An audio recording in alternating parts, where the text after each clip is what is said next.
Hello, SG ফ্যামিলির পক্ষ থেকে সকলকে জানাই অনেক শুভেচ্ছা।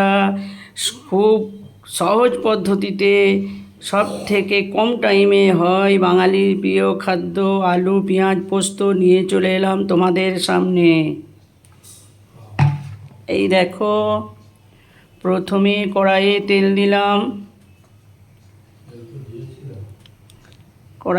দিলাম, তারপরেই দেখো একটু কালো জিরা দিলাম,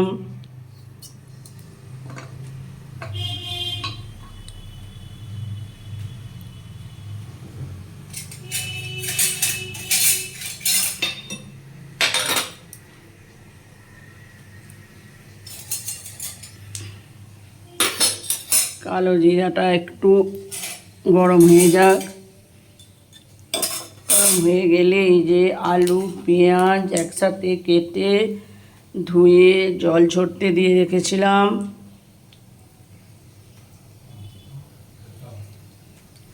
এই আমি আলু পেঁয়াজটা একসাথে দিয়ে দিলাম। একটু ভালো করে কষিয়ে নেব।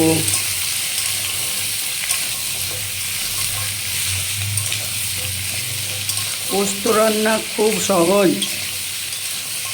এটা আলাদা করে পেঁয়াজগুলো ভাজলাম না, অনেক সময় একটু পেঁয়াজগুলো কাঁচা কাঁচা ভাজা হলে টেস্টটা ভালো লাগে। সেই জন্য আলু পেঁয়াজে পোস্ত হলে আর আলাদা করে পেঁয়াজগুলো ভাজি না।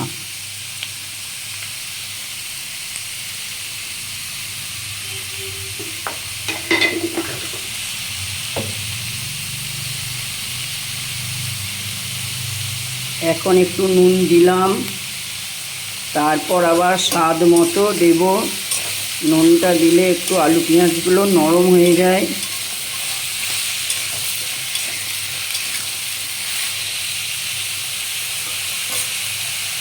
সব থেকে তাড়াতাড়ি রান্না হয় এই আমাদের বাঙালির প্রিয় খাদ্য আলু পোস্ত। শুধু আলু পোস্তও করা যায়, পেঁয়াজ আলু পোস্ত করা যায়, বড়ি আলু পোস্ত করা যায়, ফুলকপি আলু পোস্ত করা যায়।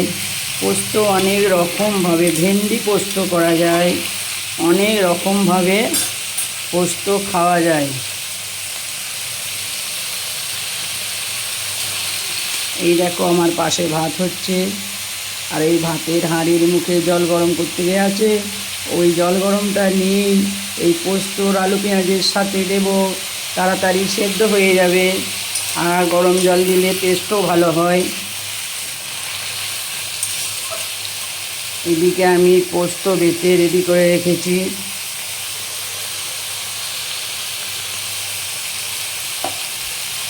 পোস্তটা খুব মিহি না করে একটু যদি খিচখিচে বাটা হয় তাহলে পোস্তর টেস্টটা আরও ভালো হয়।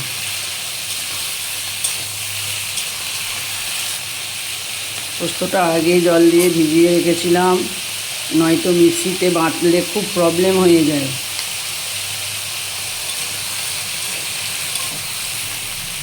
এইটা আলু পেঁয়াজটা খুব ভালো করে কষিয়ে নেব, নরমও হয়ে যাবে আর একটু ভাজা ভাজাও হয়ে যাবে।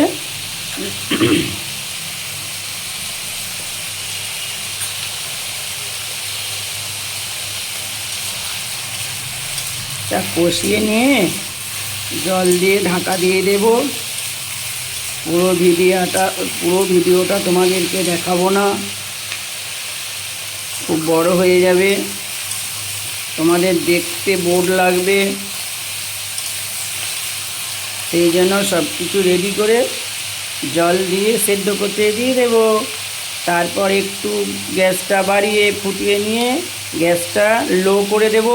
তাহলে আস্তে আস্তে সেদ্ধ হলে সেই তরকারির টেস্টটা খুব ভালো হয়। তবে হাতে সময় থাকলে এই পদ্ধতিটা ভালো। সব সময় তো হাতে সময় থাকে না, তখন গ্যাস জোরে দিয়ে তাড়াতাড়ি করে রান্না কমপ্লিট করতে হয়। তো আজ আমার হাতে সময় আছে, তাই একটু ধীরে সুস্থিরেই করে নেব।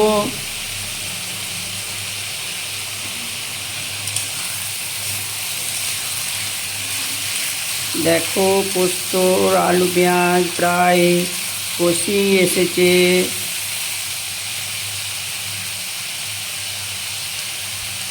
খুব লাল লাল এগুলো হবে না, লাল লাল করার দরকারও নেই, ভালোটি করে ভেজে নিতে হবে।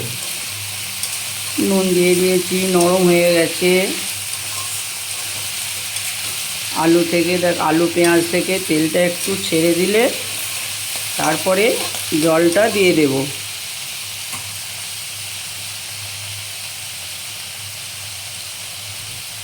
নেটের খুব প্রবলেম চলছে, সেই জন্য সব সময় লাইভে যেতে পারছি না, অন্যজনের লাইভে যেতে পারছি না, এত নেটের প্রবলেম করছে।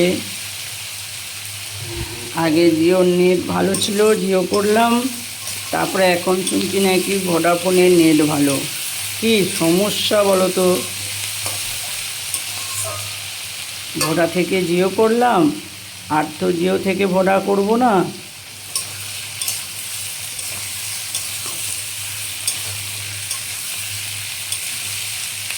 আমি রোজ সন্ধ্যা 7:30টায় লাইভ করি। আমার লাইভেও অনেকে আসে, ভাই বন্ধু বান্ধবী সকলে, বোন। তো আমাদেরও তাদের লাইভে আমাকেও যাওয়া উচিত, কিন্তু নেটের প্রবলেমের জন্য সব সময় যাচ্ছি, যেয়ে ফিরে চলে আসছি। নেট ঘুরিয়ে যাচ্ছে, আর নেট না চললে মেসেজও যে পৌঁছাবে না, তার কাছে এই প্রবলেমে পড়ে আছি।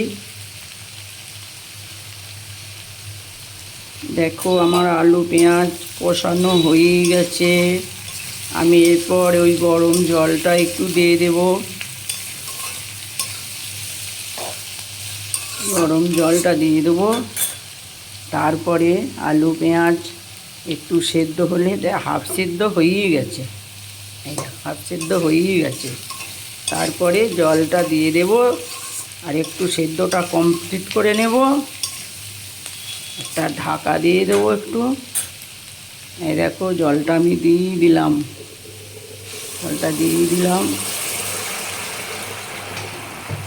সেদ্ধ হলে আমি হলুদ আর লঙ্কা গুঁড়া একটু দিয়ে দেব। তারপর পোস্তটা দিয়ে আর ভালোটি করে মাখিয়ে, আলুর পেঁয়াজের সাথে মাখিয়ে নিয়ে হয়ে যাবে আমার আলু পেঁয়াজে পোস্ত। আমাদের বাঙালির প্রিয় খাদ্য আলু পোস্ত আর মসুর ডাল। বন্ধুরা সকলে ভালো থেকো, সুস্থ থেকো।